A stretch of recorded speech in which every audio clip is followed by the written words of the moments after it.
കല്യാണം കഴിഞ്ഞ് വധുവരന്മാർ ഇങ്ങോട്ട് എഴുന്നള്ളുന്നുണ്ടെന്ന്. ഒരു കാര്യം ഞാൻ പറഞ്ഞേക്കാം, അവരെ ഈ പടി കയറ്റിയ ആ നിമിഷം ഞങ്ങൾ ഈ പടി ഇറങ്ങും. അതിലൊരു മാറ്റവും ഇല്ല. അമ്മേ ദാ അവരെത്തി.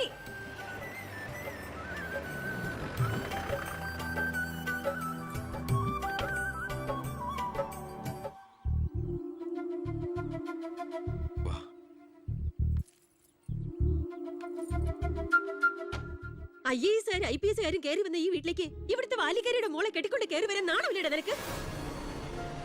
ഈ കെട്ടിലമ്മേ മന്ത്രിമന്ദിരത്തിലേക്ക് കെട്ടി എഴുന്നള്ളിക്കാൻ വരുന്നില്ലേ? അതെ, അത് തന്നെയാണ് ഉദ്ദേശം. ആഭ്യന്തരമന്ത്രിയുടെ ഭാര്യ മന്ത്രിമന്ദിരത്തിൽ തന്നെയാ താമസിക്കേണ്ടത്. അല്ലാതെ അച്ചുവീട്ടിൽ അട്ടിപ്പേറ് കിടക്കുന്ന ഭർത്താക്കന്മാരുള്ള സ്ഥലത്ത് ഞങ്ങൾ താമസിക്കുന്നു കരുതിയോ? ഇപ്പൊ ഞങ്ങളിവിടെ വന്നത് എന്നെ സ്നേഹിക്കുന്ന എന്റെ അമ്മയുടെ അനുഗ്രഹം വാങ്ങിക്കാനാ. വാ മോളെ, വലതുകാല് വെച്ച് ഐശ്വര്യമായിട്ട് കയറി വാ. ആ പടി ഔട്ടി പോരുത്.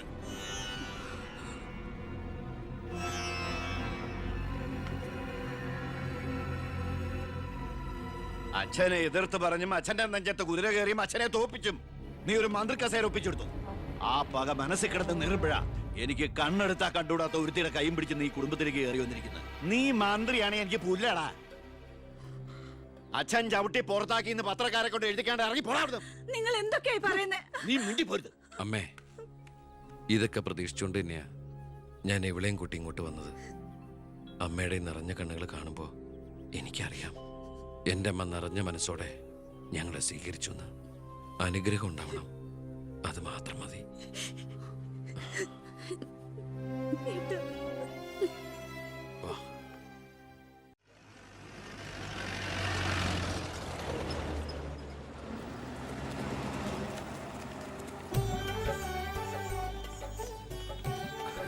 ഈ വീട്ടിലെ അച്ഛനും അമ്മയും PAയും എല്ലാം ഞാനാ.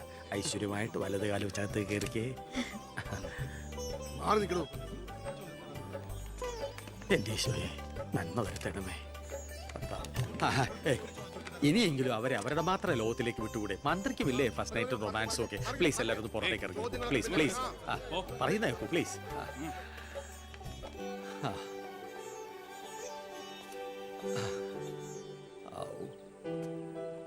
ജോസഫേട്ടാ, മന്ത്രി എങ്ങോട്ടാ ഹണിമൂണിന് പോകുന്നു? ഹണിമൂൺ?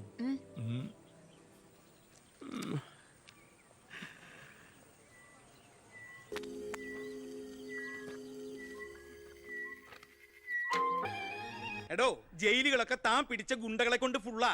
3 സെൻട്രൽ ജയിലുകളിലും ഹൗസ്ഫുൾ ബോർഡ് എഴുതി തൂക്കിയിട്ടിരിക്കുക. ആ ഗുണ്ടകൾക്കൊക്കെ ഉണ്ട കൊടുക്കാൻ തന്റെ അച്ഛൻ കട്ടുണ്ടാക്കിയ കാശ് കൊണ്ടുവരോ? പോലീസ് ഇപ്പൊ അങ്ങോട്ട് ഓടണു ഇങ്ങോട്ട് ഓടണു. ഈ മൂത്രം ഒഴിച്ചിട്ടല്ല ജീപ്പ് ഓടണത്, പെട്രോൾ ഒഴിച്ചിട്ടാ.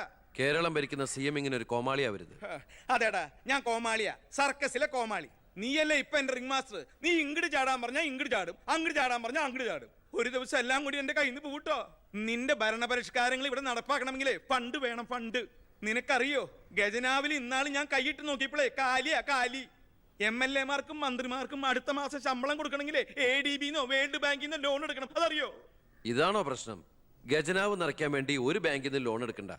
നമ്മുടെ ഈ സംസ്ഥാനത്ത് തന്നെ ഒന്ന് ശ്രമിച്ചാൽ മതി. എന്നാ നീ പോയി ശ്രമിക്കേ. സാറിന്റെ ഈ പെർമിഷൻ മാത്രം മതി സാർ. Thank you sir. ദേ പോണു എന്ത് മാരണാവോ ഉണ്ടാക്കി കൊണ്ടുവരാൻ പോണു. ഈ കസേര പോകുന്നതോ.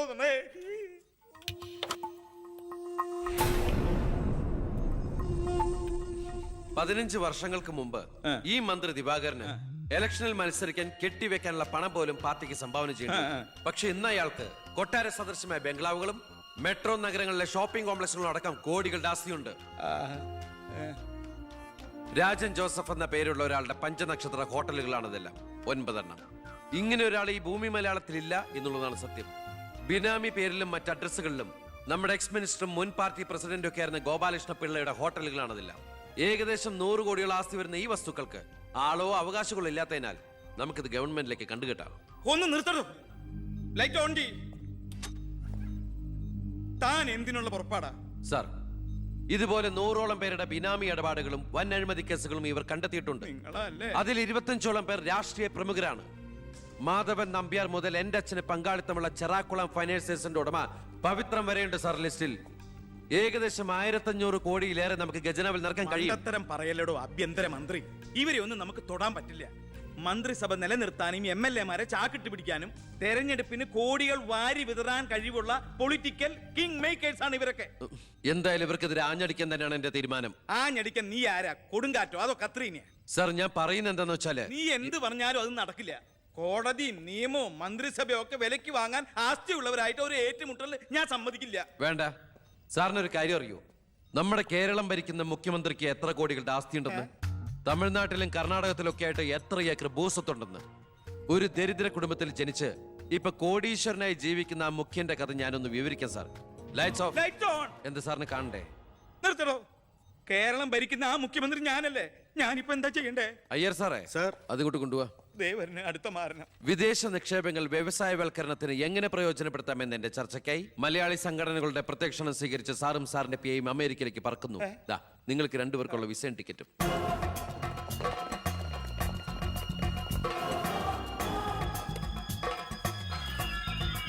ദിവാര സാറിന് കൂടുതലായിട്ട് എന്തെങ്കിലും പറയാനുണ്ടോ? എല്ലാം നോട്ട് ചെയ്തോളൂ. കിഴപ്പള്ളി സാർ ഒന്ന് സൈൻ ചെയ്യണം. Prathap, take it sir.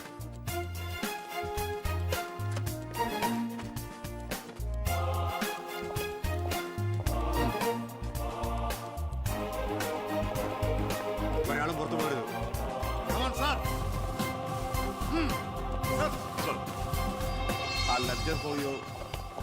Mister Pavithran, we want search your office. എന്താ ഇതാ search warrant. Take a lock. ആ ലോക്കറിന്റെ കീ എടുക്ക്. ലോക്കർ തുറക്ക്.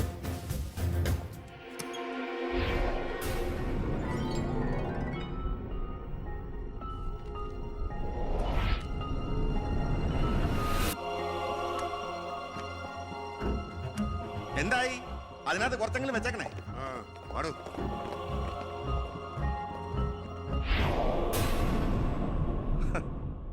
ഞാൻ ഒരു കാര്യം പറഞ്ഞേക്കാം, എന്തൊക്കെയായാലും ആഭ്യന്തരമന്ത്രി രാജിവെക്കണം. 5 or 6 കോടി എറിഞ്ഞിട്ടാണ് പ്രതിപക്ഷത്തുള്ള ഏതെങ്കിലും ഒരു ഘടകകക്ഷിയെ KDF ചേർത്ത് എണ്ണം തയ്ക്കണം. എന്നിട്ട് അവനെ പുകച്ച് പുറത്ത് ചാടി ചോടിക്കണം. അതിന് കാശ് എവിടോ? മർമ്മം നോക്കിയല്ലേ അവൻ കുത്തിയിരിക്കുന്നത്. വിഷം മേടിക്കാൻ പോലും കാശില്ലാത്ത അവസ്ഥയാ. എല്ലാം തൂത്തുവാരി ഖജനാവ് നിറച്ചിരിക്കല്ലേ അവൻ. എന്റെ 10 കോടി രൂപയല്ലേ പോയത്. ആ ഗോപാലകൃഷ്ണനായിട്ട് സ്വത്ത് മുഴുവൻ കണ്ടുകെട്ടി. ഒന്ന് പതുക്കെ പറയടോ, പുറത്ത് കേട്ടാല് പിടിച്ചകത്താകും. കള്ളപ്പണമാ. അവനെ അങ്ങ് തട്ടിക്കളഞ്ഞാ പോരെ. അതിന് പറ്റിയ വാടക ഉണ്ടകൾ പോലും ഇന്ന് കേരളത്തിലില്ല. എല്ലാത്തിനും പിടിച്ച് അകത്താക്കില്ലേ. ഇനി ഇപ്പൊ ആരെങ്കിലും പുറത്തുനിന്ന് ഇറക്കിയാൽ തന്നെ അവരെയും പിടിച്ച് അവന്റെ പോലീസ് വെടിവെച്ചു കൊല്ലും. ആ വഴിയൊന്നും അത്ര എളുപ്പമല്ല. അവന്റെ ചിഹ്നത്തിന്റെ സ്വഭാവ സിംഹത്തിന്റെ. കാട്ടിൽ ആനയുണ്ട്, പുലിയുണ്ട്, കഴുതുണ്ട്. പക്ഷെ ആരാ കാട്ടിലെ സിംഹം? സിംഹം. അവൻ ആനയുടെ മഷിക്കും വരെ കയറിയിരിക്കും. ഓ, അതൊന്നും നെറ്റിന്ന് മലയാളത്തിൽ പറഞ്ഞാൽ പോരോ. അയ്യ, അതൊക്കെ വിദ്യാഭ്യാസം ഇല്ലാത്ത ആൾക്കാർ പറഞ്ഞതാണ്. വിദ്യാഭ്യാസമുള്ളവർ പറയും മഷിക്കും. അമേരിക്കയിലേക്ക് ലൈൻ പോണു. സിഎമ്മിന്റെ മൊബൈൽ റിംഗ് ചെയ്യുന്നുണ്ട്.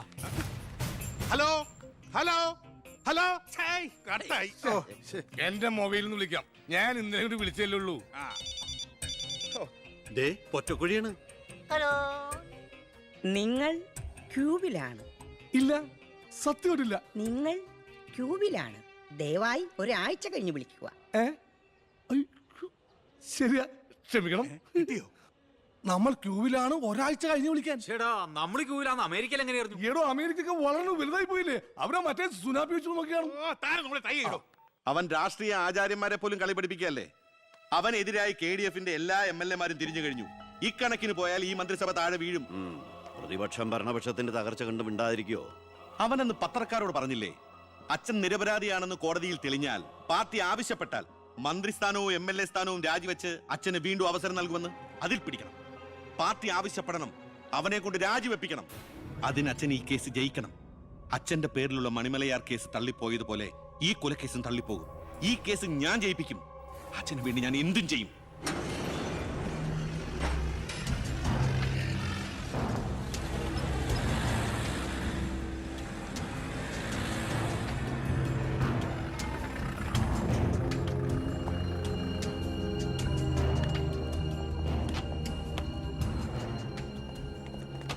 സാർ, ഇന്ന് രാവിലെയാണ് സംഭവം നടന്നത്. രാഷ്ട്രീയ വാക്കുതർക്കം മൂത്ത് സഹതടവുകാരൻ വെട്ടൂർ ശിവനെ കുത്തിക്കൊല്ലുകയായിരുന്നു സാർ. കൂർത്ത കമ്പി ഉപയോഗിച്ചാണ് പ്രതി കൃത്യം നടത്തിയത്. പ്രതിയെ കോടതിയിലേക്ക് കൊണ്ടുപോയിട്ടുണ്ട് സാർ.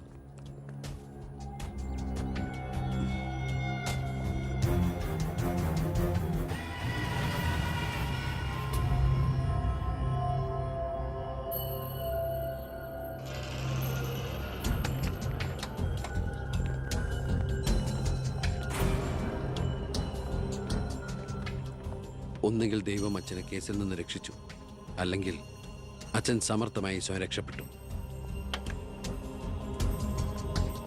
പ്രസാദ് വധക്കേസിൽ ഒന്നാം പ്രതി കൊല്ലപ്പെട്ട സാഹചര്യത്തിലും രണ്ടാം പ്രതിക്ക് ഒന്നാം പ്രതിയുമായുള്ള ബന്ധം സംശയാതീതമായി കോടതിക്ക് മുമ്പാകെ തെളിയിക്കാൻ പ്രോസിക്യൂഷന് കഴിയാത്തതിനാലും രണ്ടാം പ്രതി ബാലഗംഗാധര മേനോനെ കോടതി നിരുപാധികം വിട്ടയക്കുന്നു. കോടതിയാണ് ബഹളം വെക്കരുത്.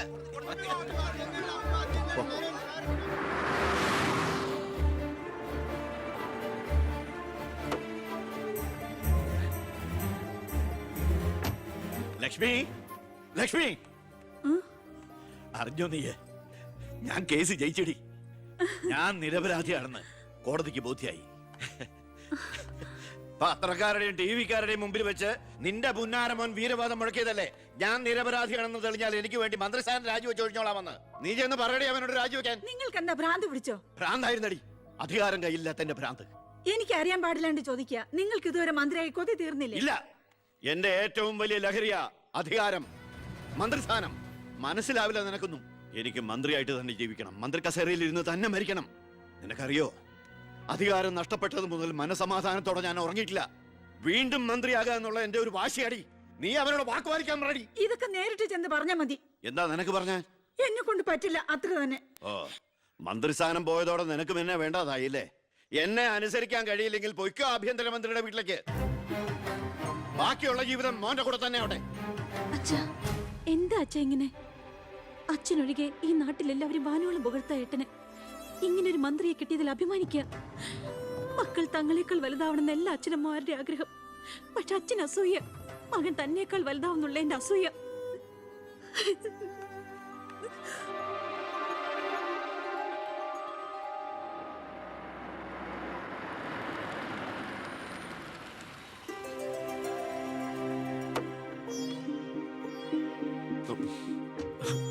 അമ്മേ, ശാരി, ഇത് ആരാ വന്നിരിക്കുന്നത് നോക്കിയേ. വാമേ, അമ്മേ, നീ പോയൊരു ചായ ഉണ്ടാക്കി കൊണ്ടുവാ. നിന്റെ കൈപ്പുണ്യം അമ്മ അറിയട്ടെ. വാമേ, അമ്മയ്ക്ക് ഇങ്ങോട്ട് വരാൻ അച്ഛൻ പെർമിഷൻ തന്ന നിലയ്ക്ക് അമ്മയുടെ ഈ വരവിന് എന്തോ ഒരു ലക്ഷ്യമുണ്ടല്ലോ. എന്താ എന്താ അമ്മയുടെ മുഖത്തിനൊരു വാട്ടം? ഇത് സന്തോഷിക്കേണ്ട സമയമല്ലേ? അച്ഛനാണെങ്കിൽ കേസെല്ലാം ജയിച്ചു, മകനാണെങ്കിൽ ഹോം മിനിസ്റ്റർ. ഞാൻ മാറി താമസിക്കുന്നു എന്നതൊഴിച്ചാൽ വേറൊരു പ്രശ്നവും ഞാൻ അമ്മയെ കാണുന്നില്ല. പറയമ്മേ, എന്താ പ്രശ്നം? എന്തിനാടാ നിനക്ക് ഈ മന്ത്രിസ്ഥാനം? നീ രാജിവെക്കണം. അപ്പോ അച്ഛൻ ഇതിനാണ് അമ്മ ഇങ്ങോട്ട് അയച്ചത്? നിന്നോട് യാചിക്കാൻ വേണ്ടിയാണ് ഞാൻ വന്നത്. അമ്മ എന്ത് പറഞ്ഞാലും ഞാൻ ഇതുവരെ അനുസരിച്ചിട്ടേ ഉള്ളൂ. പക്ഷേ ഈ കാര്യത്തിൽ അമ്മേനോട് ക്ഷമിക്കണം. ഇപ്പൊ ഞാൻ അമ്മയെ അനുസരിച്ച അത് എന്നെ ജയിപ്പിച്ചു വിട്ട ജനങ്ങളോട് ഞാൻ ചെയ്യുന്ന വഞ്ചനയായിരിക്കും. അത് തന്നെയല്ല, തുടങ്ങി വെച്ച ഒരുപാട് കാര്യങ്ങൾ എനിക്ക് പൂർത്തീകരിക്കാനുണ്ട്. അതുകൊണ്ട് തൽക്കാലം എനിക്ക് രാജിവെക്കാൻ നിർവാഹമില്ലെന്ന് അമ്മ ചെന്ന് അച്ഛനെ പറഞ്ഞ് മനസ്സിലാക്കണം. കുടുംബ ബന്ധങ്ങൾ മറന്ന് നീ മന്ത്രിയായിട്ടിരുന്ന നാട് നന്നാക്ക്. അച്ഛനും അമ്മയും നിനക്ക് വേണ്ടല്ലോ. അമ്മേ, ഞാൻ പറയുന്നത് നീ എന്നോട് മിണ്ടണ്ട.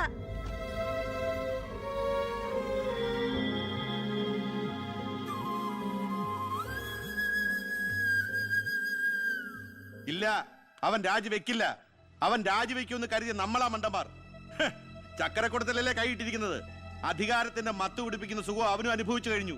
ഇനി അച്ഛന് വേണ്ടി സ്വന്തം സുഖങ്ങൾ ഉപേക്ഷിക്കാൻ മാത്രം വിഡ്ഢിയൊന്നും അല്ലവൻ. സ്വന്തം കുടുംബത്തിൽ വരെ റെയ്ഡ് നടത്തി അവൻ പ്രശസ്തി പിടിച്ചു പറ്റിയില്ലേ? ഇപ്പൊ പത്രക്കാരും ചാനലുകാരും എന്തിന് പ്രതിപക്ഷം വരെ അവനെ പൊഴുത്തുകയല്ലേ? അവൻ നാട് നന്നാക്കുക എന്തു വേണമെങ്കിലും ആയിക്കോട്ടെ, പക്ഷെ നമ്മുടെ കുടുംബത്തിലെ ഒരു അംഗമെന്നൊരു പരിഗണന ഇനി അവന് കൊടുക്കാൻ പാടില്ല. അച്ഛന്റെ മനസ്സറിയാൻ കഴിയാത്തവന് പടിക്ക് പുറത്താ സ്ഥാനം. അച്ഛൻ നോക്കിക്കോ, ഈ ചിറ്റാരിക്കര മണ്ഡലത്തിൽ വീണ്ടും ഒരു ഇലക്ഷൻ ഉണ്ടാവും അച്ഛന് മത്സരിക്കാൻ വേണ്ടി. അച്ഛൻ മുഖ്യമന്ത്രിയാകുന്നത് എനിക്ക് കാണണം. എങ്ങനെ? പുരയ്ക്കുമേതെ ചാഞ്ഞു നിൽക്കുന്നത് പൊന്നുകായ്ക്കുന്ന മരമാണെങ്കിൽ പോലും അത് വെട്ടിക്കളയണമെന്ന പ്രമാണം.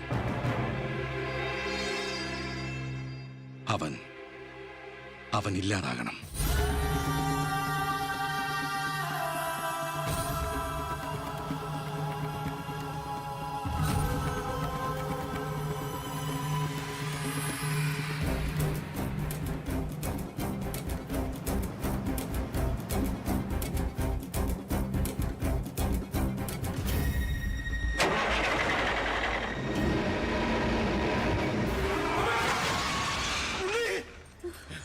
എന്താ എന്തു പറ്റി?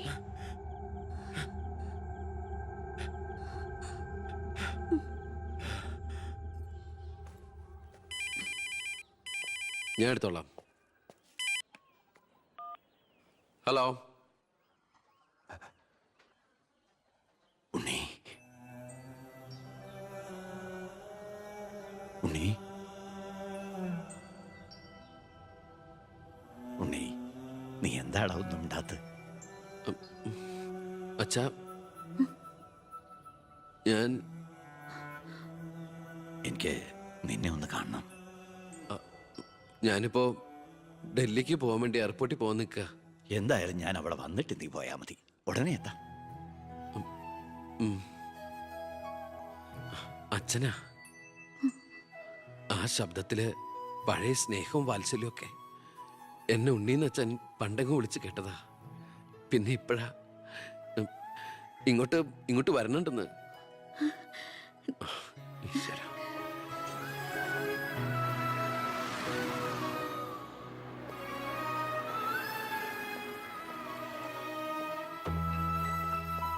ഞാൻ കാരണം നിന്റെ യാത്ര ബുദ്ധിമുട്ടായി അല്ലേ? ഇല്ല, ഞാനത് അടുത്ത ഫ്ലൈറ്റിനാക്കി. ഓഹോ, വരൂ അച്ഛാ. പെട്ടെന്ന് കാണണമെന്ന് പറഞ്ഞപ്പോ നീ ഒന്ന് പകച്ചു. ഇനി എന്തിനുള്ള പുറപ്പാടാണോ എന്ന് ഓർത്തല്ലേ? അച്ഛൻ ഇനി ആർക്കും ഒരു തലവേദനയാവില്ല മോനെ. ചെയ്തു കൂട്ടിയതൊക്കെ തെറ്റാണെന്ന് മനസ്സിലാക്കാൻ വൈകി. ശ്രമിച്ചില്ല. അധികാരത്തിന്റെ ലഹരിയിൽ പായായിരുന്നു ഇത്രയും കാലം. പ്രായമാകുന്നോറും കുട്ടികളുടെ മനസ്സാവുമല്ലേ? എന്ത് കണ്ടാലും സ്വന്താക്കണമെന്നൊരു മോഹം. എന്താ ഇപ്പൊ ഇങ്ങനെയൊക്കെ? മുന്നിലേക്ക് നോക്കിയപ്പോഴോ തിരിഞ്ഞു നോക്കിയപ്പോഴോ ഒരു കാര്യം എനിക്ക് ബോധ്യായി.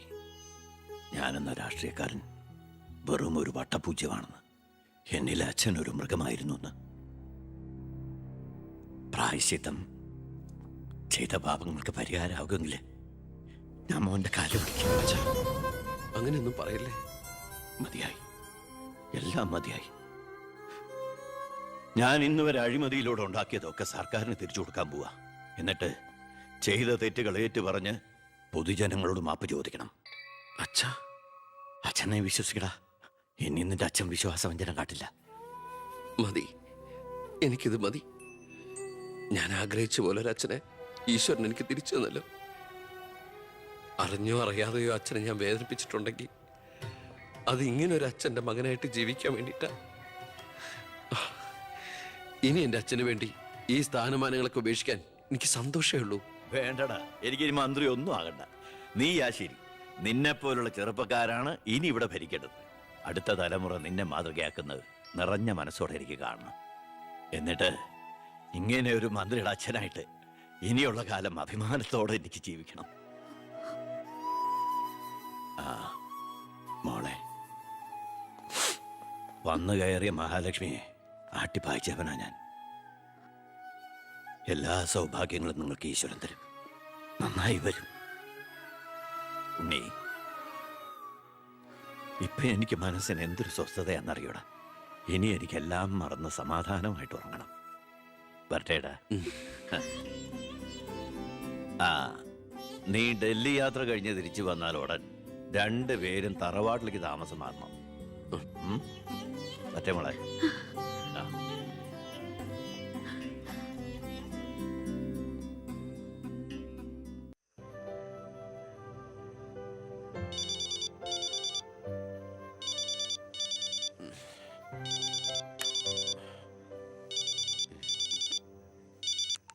ഹലോ,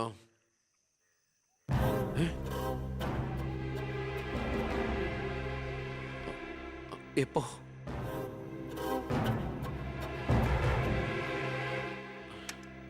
മുൻ വിദ്യാഭ്യാസ മന്ത്രി ബാലഗംഗാധര മേനോൻ കാർ അപകടത്തിൽ കൊല്ലപ്പെട്ടു. ആഭ്യന്തരമന്ത്രി ശ്രീ ബി കൃഷ്ണകുമാറിന്റെ പിതാവാണ് കൊല്ലപ്പെട്ട ബാലഗംഗാധര മേനോൻ. സംഭവ സ്ഥലത്തു നിന്നും ലോറി ഡ്രൈവർ ക്ലീനറും ഓടി രക്ഷപ്പെട്ടു. മൃതദേഹം പോസ്റ്റ്മോർട്ടത്തിന് ശേഷം ചിറ്റാരിക്കരയിലുള്ള സ്വവസതിയിലേക്ക് കൊണ്ടുപോകും.